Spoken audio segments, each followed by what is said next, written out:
Welcome back, everybody. This is my friend Noah. You remember him because he stabbed me in the arm. Relax. Relax. All right. All right, so we are now just leaving Xiaojingping Hot Spring, but I've been there a million times, filmed there a million times. So instead of doing adventure today, we're going to talk about life, the universe, and everything.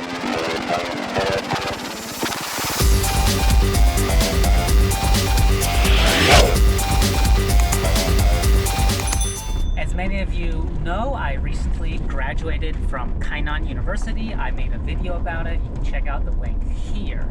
Noah is also a student here. Well, what are you studying, Noah? I study post-bachelor at Chinese medicine at China Medical University. So in this video, we'll talk a little bit about what are the differences between studying university level in Taiwan and America, and in general our experience about what we have here. Sounds like a plan. So give a little introduction to your program, because you're actually studying Zhongyi in Chinese, is that correct? Yeah, so the program is completely in Chinese with Taiwanese students. There are 3 foreigners in the program. It's a post-bachelor's program, so that means you already need to have a bachelor's degree from a university in order to get accepted, which I already do from America. Where'd you get your bachelor's? Linguistics from University of Oregon. Sweet. All right, so your program sounds very, very difficult. Yep. My program, on the contrary, was very, very easy. I studied, what did I study? I mean, you should probably know that. I should probably know that. Business or something? Yeah, it's business, but I started a BBA. I got a BBA in commerce at Kainan University, and one of the reasons my program was much easier than his is because mine was in English, and also I think that as an adult, like, you know, I'm already over 30 when I'm doing the program, things like business and economics, you already have a very good grasp on it. Not a very good grasp, but you already have the foundation of it, whereas things like medicine, you don't get that from your regular life experiences. You have to study it's very specialized knowledge that it's not easy. It's not something you just pick up. Oh my goodness, that's a big bump. Immediately, what are some major differences that you feel between the program you're in now versus the one you were in before? I think immediately the major difference that I noticed was the group dynamic of everything. Like, immediately going into it, it wasn't like I got accepted to a university program. I got accepted to this particular department. Mm-hmm. So immediately everyone is like, we are this department. This is our family now, and you cannot switch departments. This is who you are now. So right off the bat, that's a big difference from American university, where I went into university undeclared. I had no idea what my degree would be in, and it took me 2 years to decide that I wanted to major in linguistics. So right away, that was a big difference to see. That. So you're saying as first you had 2 years of required courses, general education, and then afterwards you get to choose. So my program was oh my goodness, hang on. There we go. And obviously, my program a bit broken. My program is a specialized program as post-bachelor's, but even for the regular bachelor's degree, they still So I took a regular bachelor's degree, and also for me there was very little options in terms of different things I could choose from. I was accepted to the program, and that's the program I'm stuck in. And to change programs would require doing a lot of extra. Basically, it would be very difficult to change programs and still graduate on the same time. Yeah. That was the first major difference I noticed. The next was everyone's very serious about like taking on different jobs and positions as part of the department in the class. What does that mean? What's a job or position in the class? So basically, right away, what confused me was like we had to select these people called Zutao, which would. Hang on, we got a bump coming up. That seems pretty good, right? I have no idea.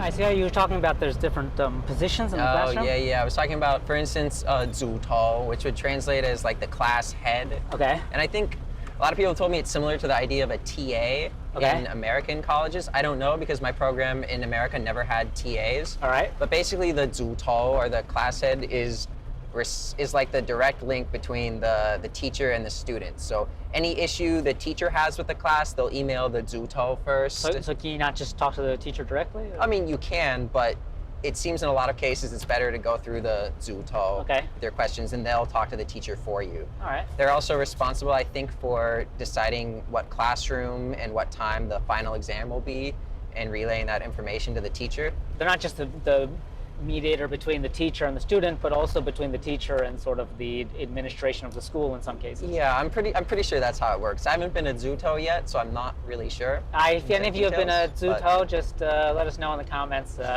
what you did. We're curious to find out. Yeah. Love to learn. Another thing they do, they're responsible for turning on the computer and setting up the slides for class for when the teacher walks in. What do they get out of it? They get a happy teacher that doesn't get mad at the 组头 and get mad at the class. All right. So you want to keep the teacher happy in case, you know, if teachers are in a bad mood, they might give you like an extra little test of some kind or take attendance. Oh, so that's interesting about attendance. You bring that up because, you know, I didn't graduate from university in the U.S., but I did attend a few semesters. Yeah. And nobody took attendance. In Taiwan? No, in the U.S. In the U.S., okay, But in Taiwan, attendance seemed like a very big deal. It's very important that you were on class, like in class, whereas in the U.S., it was just very important that you read the course materials. Yeah, I think in my degree in America, I maybe had 1 or 2 classes where they took attendance, but otherwise it's on you to prepare for the exams and the material. And for some people, they learn better without actually going to class and listening to the lecture. It can be 10% of your grade for certain classes. So an interesting thing that they do in med school in Taiwan is called 共笔, which is the group notes that everyone takes. So for each class, everyone's responsible for a different class with a small group of people, and they'll take whatever the important parts of the lecture are for the week and then condense the important parts down into maybe like a Word document of like points that are important and that might be on the test.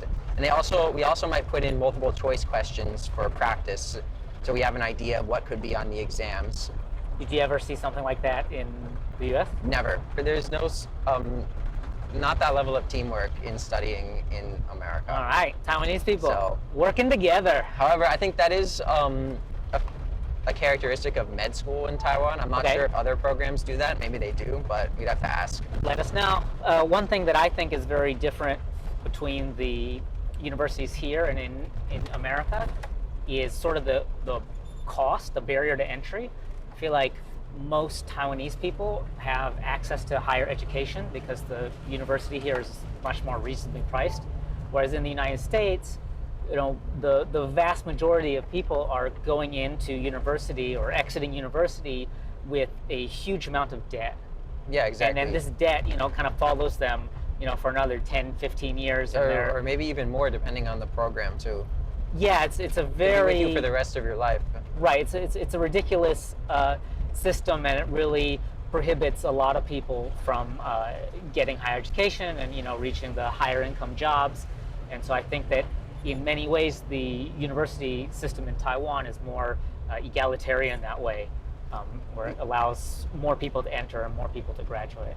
Yeah, it's very cheap to go to school here, and even for a med school program like mine, it's still, by and large, so much cheaper than it would be studying in the States. One thing I've noticed in my classes in Taiwan as compared to the U.S. is that people aren't as brave to raise their hand and ask questions during class or disagree with what the teacher says. Mm-hmm. I know a lot of my classes are science-based, so it's most of it is fact too, and you wouldn't, but even for some of my philosophy and history classes, if people have questions, they won't raise their hand, they won't question what the teacher says because that would be very disrespectful in the culture here.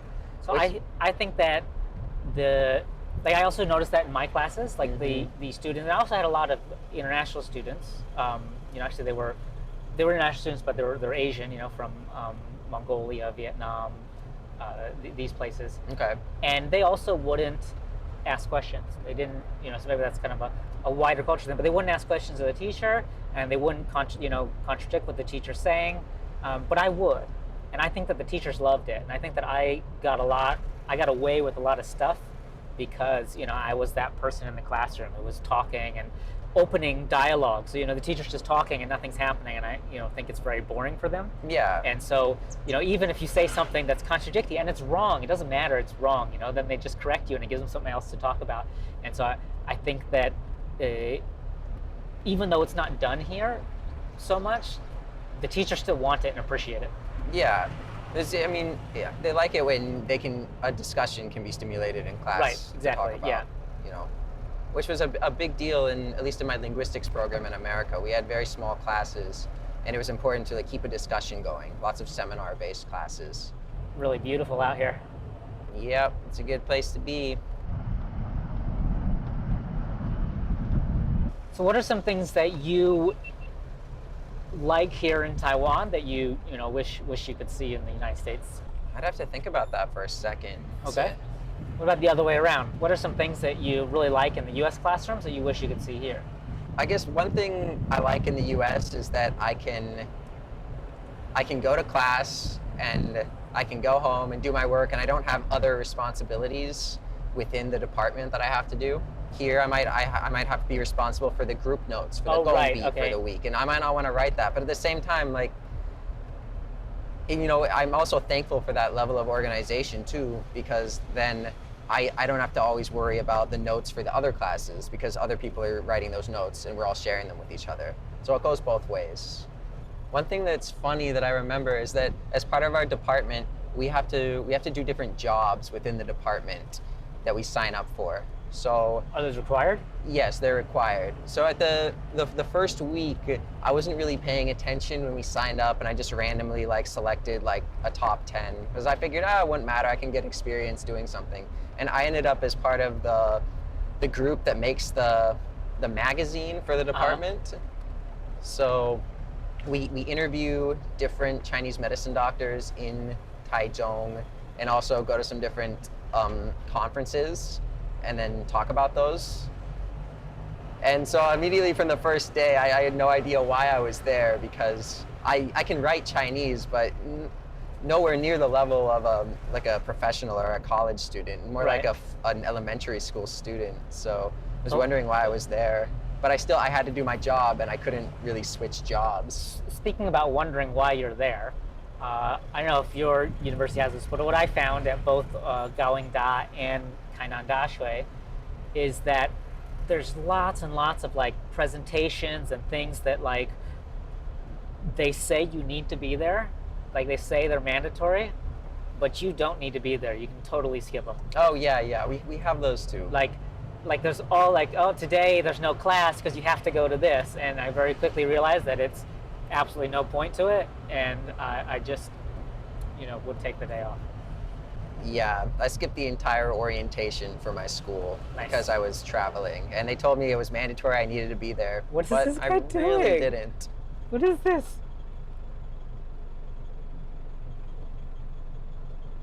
There's just a car on the road. Oh, come on, you can turn. I don't know what You can make it. Yeah, you can totally make that turn. All right. Wait. See where he goes. All right, I'm just getting out of this situation. All right, what's the strangest thing about your school? The bell between classes is kind of annoying. What do you I don't mean by like that? the sound. It's and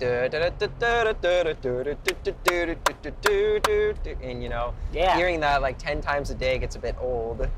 I kind of like that. That was very catchy. I enjoyed that. Yeah, you enjoyed it the first time. Imagine hearing that 10 times a day. But other than that, it's fine, And we're right next. We have a hospital too, and they have really good food for lunch. Whoa! Ooh. So we have a nice cafeteria. Ooh, I do nice. enjoy going there. How does cafeteria food compare at your school here compared to your school in Oregon? I think my school in Oregon was bigger. Okay. And for cafeteria food, we had lots of different options. You wanted noodles, we had noodles. We had burritos. We had buffet style. And here it's more like bento box style, really? like biandang. How big is your school?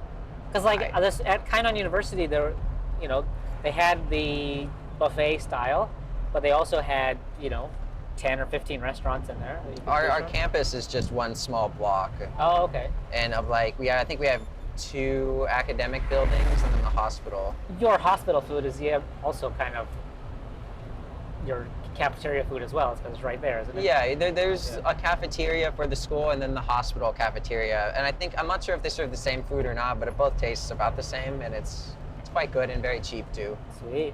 All right, so this is a very important question about your school's cafeteria. Is there a place there that makes dumping? No, I don't think so. I am not going to your school. Forget that. Fine. Forget that. You can get dumping literally anywhere in Taiwan. Apparently you not. Don't need not to go your to my school. school cafeteria to get. Just go across. No, but like the if you had a street. morning class. Yeah, you just go across the street. There's dumping everywhere. You don't need to go to the cafeteria dumping. All right, sorry. Okay, I misunderstood. See, the school I went to was a bit out of the city a bit. Okay. Yeah, so it's more of the good. We're in downtown Taichung, so anything you want is right around there. You just walk to. So that also explains why you have a small cafeteria, because there's a bunch of restaurants there. But the important point is that there's dumping available. That's what I wanted to make sure. Yeah, in your world. How can you study without a full stomach? That's all I'm saying. The mind and the body are one, and dumping makes them one better. Yeah, that's what we talk about in Chinese medicine. It's therapeutic. Get your dumping. I think anything can be a remedy depending on how you treat it.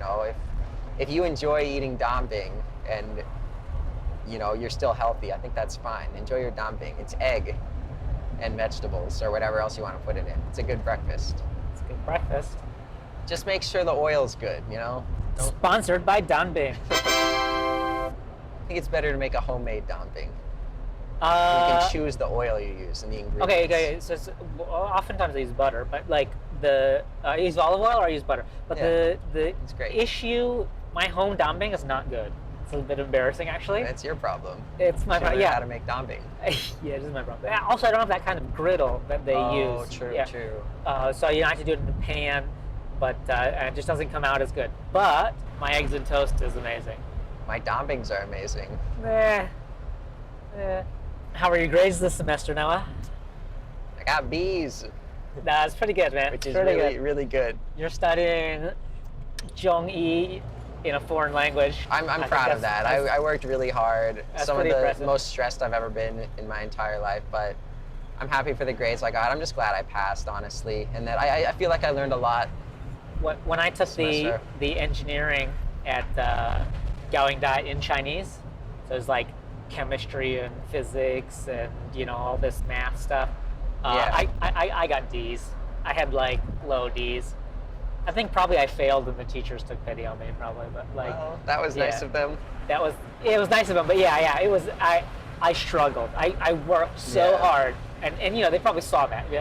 I worked so hard and I was still not able to get good grades. So I'm very impressed that you were able to. It's difficult studying in a foreign language, especially one like Chinese. Yeah, exactly. And so when I switched over to Kainan Dashui and I had all my classes in English, I could very sort of easily and reliably get high grades, get A's, because English. I was studying for hours every day besides classes. Sometimes I would even skip classes just to study.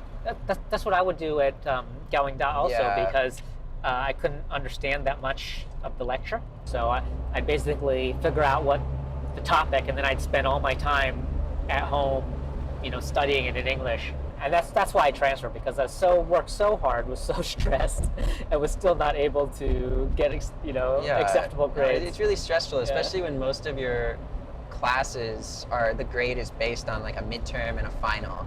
And you need to do well on those multiple choice tests. I don't know if is this also something that's different in the US? I found that here in Taiwan, it seems like a few tests determine almost all of your grade. Yeah, that's true. I mean, I think it depends on the program in the US too. So maybe more STEM-based programs would have more multiple choice tests. My exams were all linguistics problem sets that we had a few hours to solve. So not the same style. With medicine here, it's multiple choice usually. And sometimes there are essays for different classes.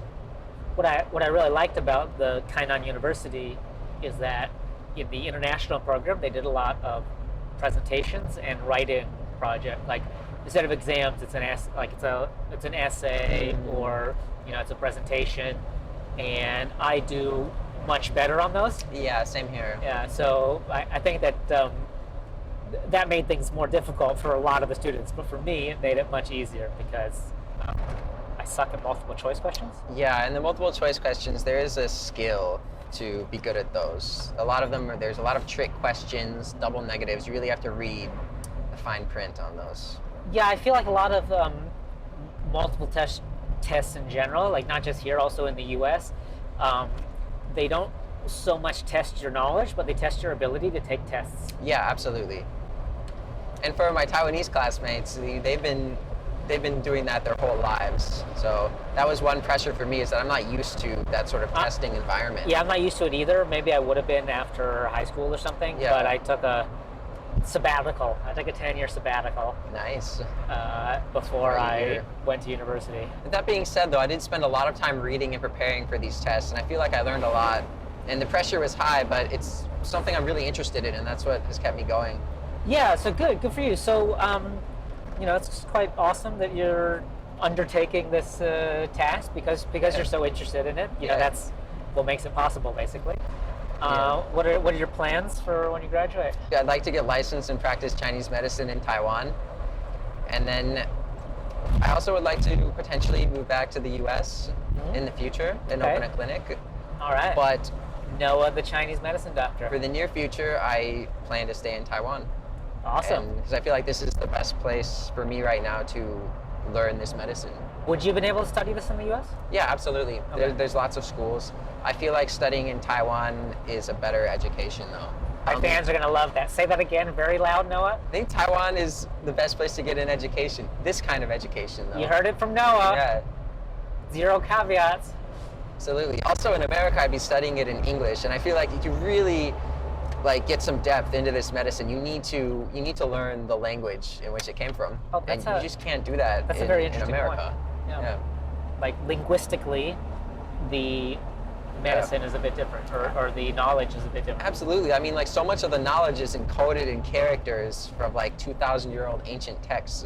And if you're just learning the English translation and definition, you're not going to be able to really feel that depth to it. Well, I wish you success in your studies, Noah. Yeah. Good luck. Maybe next time I injure myself in a few years, I'll be able to go to your clinic. Yeah, maybe I'll actually know something by then, the last time. And you can stab me professionally instead of ironically. Yeah, thanks, Xiaofei. So if anybody here has studied in Taiwan or United States or abroad, let us know what some differences or interesting things that you encountered at your different schools in different countries. We're very interested to hear your opinions. And if you like this video, be sure to check out my earlier video I did on graduating from university here. And also, please click the subscribe button. And we'll come out with great content later. Bye. Bye, guys. Push the button. Yeah, you can push that button.